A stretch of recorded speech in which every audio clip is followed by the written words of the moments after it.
Hey, hey, what's good? What's good, YouTube world? Back with another video. Please like, subscribe, hit the notification button. And before I start this video, I just want to let y'all know I'm not taking nobody's side. I'm not taking 50 Cent's side. I'm not taking P. Diddy's side. Definitely, I'm not taking P. Diddy's side. But this is just I just want to have a little conversation about what I seen from the documentary. I apologize. And oh, that's the alarm. Look, that's how real it is. That's my alarm for me to get live. But just to start off, it's whew, like I probably watched it like 4 days ago. So, but I rewatched it yesterday, and um, I was gonna bring up my older brother on the live, but he had to work today. So, because actually the day that I guess it must have been the day of the funeral, they drove through Bed Stuy through like my area because I'm from Bedford Stuyvesant.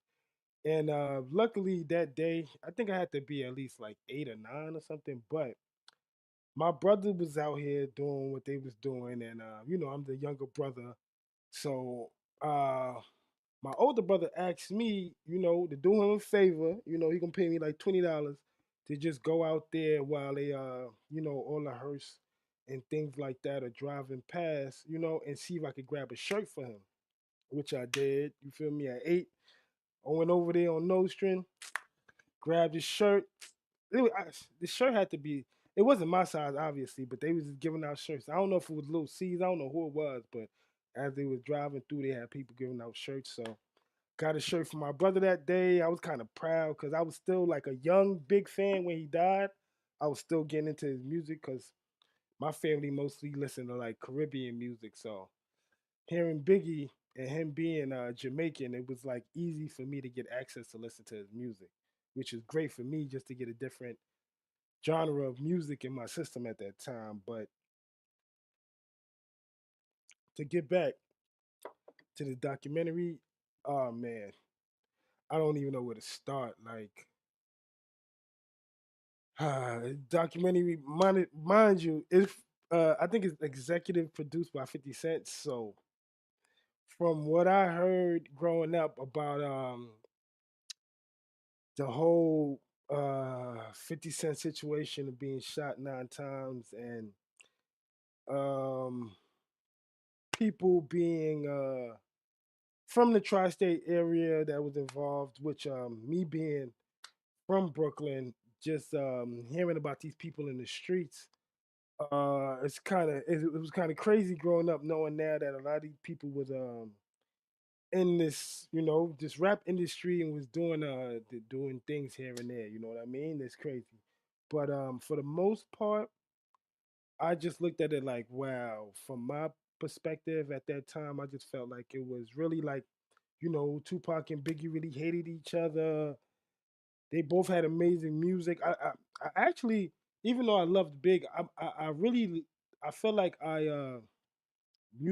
musically wise, I gravitated more to Tupac because of the different type of songs that he put out. Like he put out like Dear Mama, like how would I say, like the whole Ready to Die album was like everybody self-explanatory, but for the most part it was always like I always wondered why they had beef, why it was always a big thing, why did this East Coast West Coast thing happen, because I felt like I caught it in like I really gained consciousness to it like and like really young, so it was kind of hard to understand. But from watching this documentary, oh my goodness, I was like, yo, I always had a strange feeling about P Diddy because even growing up, being a dark skinned man, uh, if people were like was into music and all that, they'll always try to say like, you look like this person, look like that person, and be like, oh, people look like Diddy, people look like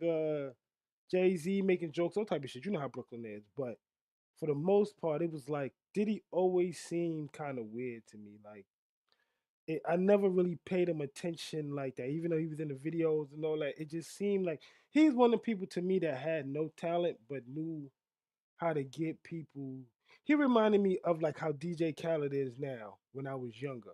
Like he know how to get people to make beats. He know how to he know people that rap, so he can get people to put it together, and that would look like he mastered the whole song, which apparently was the truth.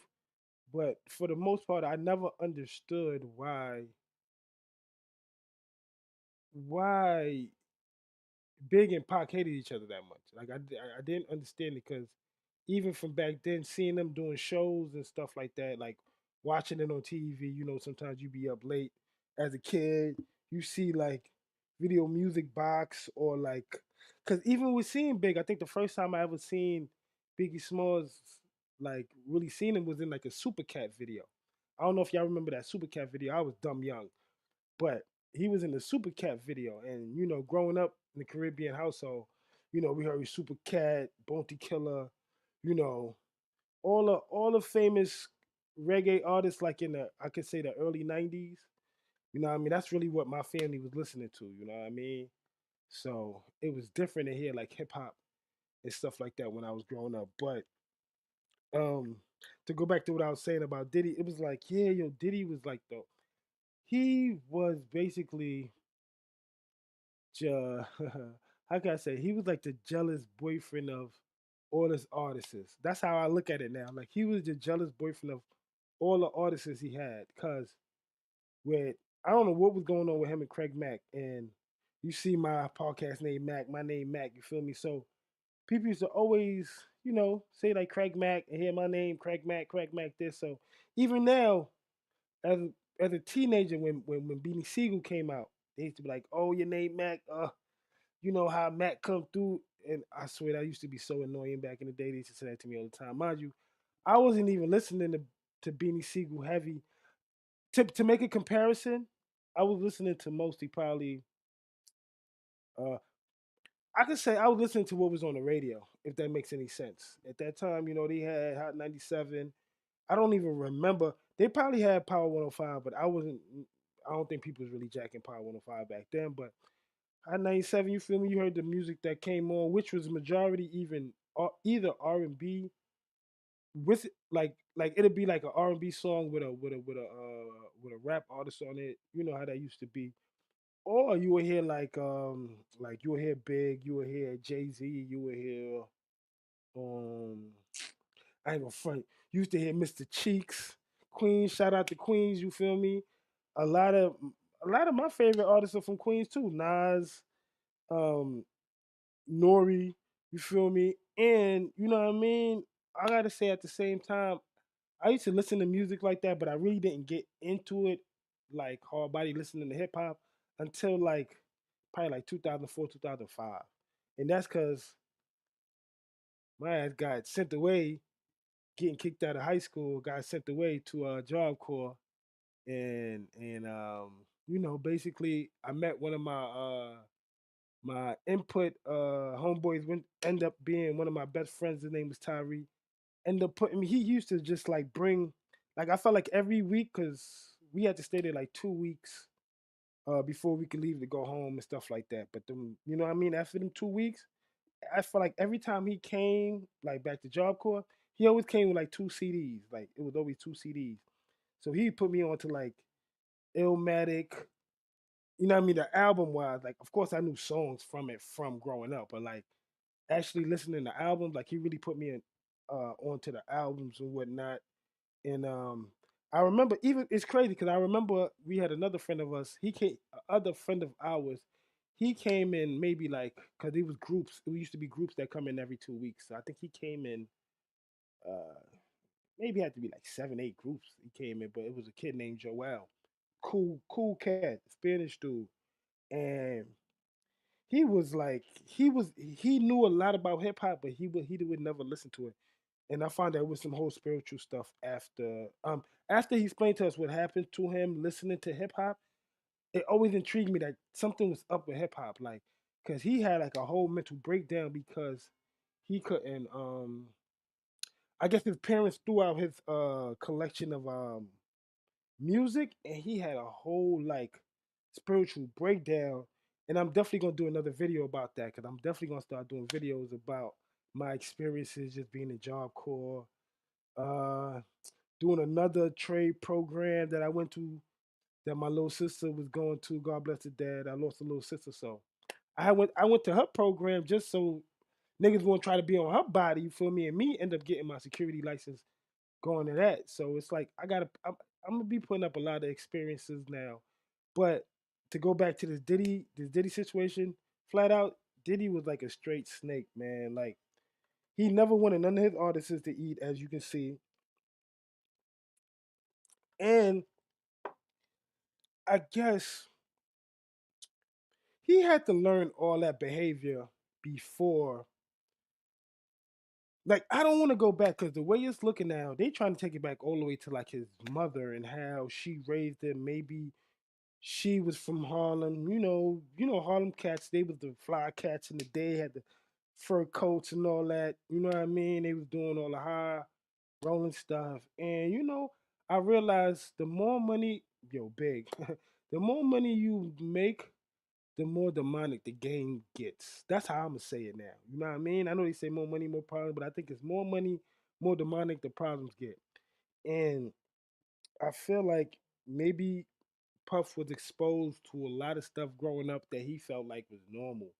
And I'm not taking his side. I'm not on no Marlon Wayne shit. You know what I mean? I'm not taking his side, but I'm trying to look at it mentally and try to figure out like, yo, what's up with Diddy, man? Like, and like I said, look outside looking in as a fan, you looking at Diddy like, yo, Diddy got the girls, he dating Cassie, he got J Lo, he doing this XYZ, freaking.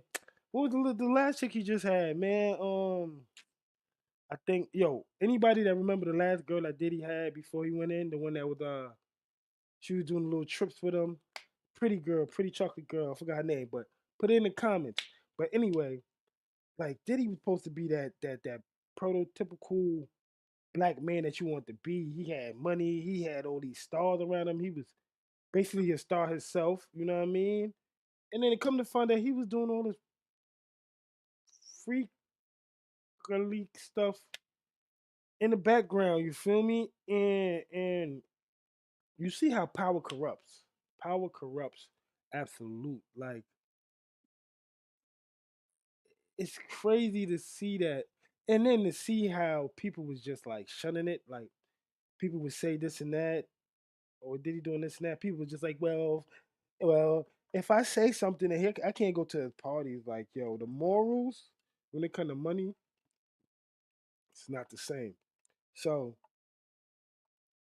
with that being said, it's like I'm gonna do a part two about this to definitely give you how I felt. I basically just want to give you a rundown about like how I'm feeling about it, my experiences, and just trying to look at it. It's like trying to look at it mentally to try to figure out what made Diddy be Diddy. You know what I mean? And also, I'm definitely gonna do a video talking about why I feel like as much as people talking about Diddy doing taking shopping and all that, it's really, really deeper than that. You feel me? It goes way, way back before 50 even got signed to Columbia. Like, you feel me? So I'm definitely gonna do my next video on that. You feel me? So stay tuned. And right now, you know what I mean? I'm gonna cut this video short. You know what I mean? I got a lot of stuff going on. I just wanted to do my little discussion on this. You know what I mean? Because it's a very big topic. I feel like it's something. I think everybody got a opinion and how they feel about it. You feel me? So I'm just giving y'all minds. So please just like, share, hit the subscribe button. I'm trying to get to 1,000 subscribers. Let me know what y'all like. I know a lot of times my sound don't be that good. I be having a lot of issues, but I'm working, man. I'm working. So you know what I mean. Let me know what y'all think about the video. Let me know what y'all think about the Diddy Netflix documentary if y'all seen it. And I'm out, man. I'm gonna talk to y'all later. One.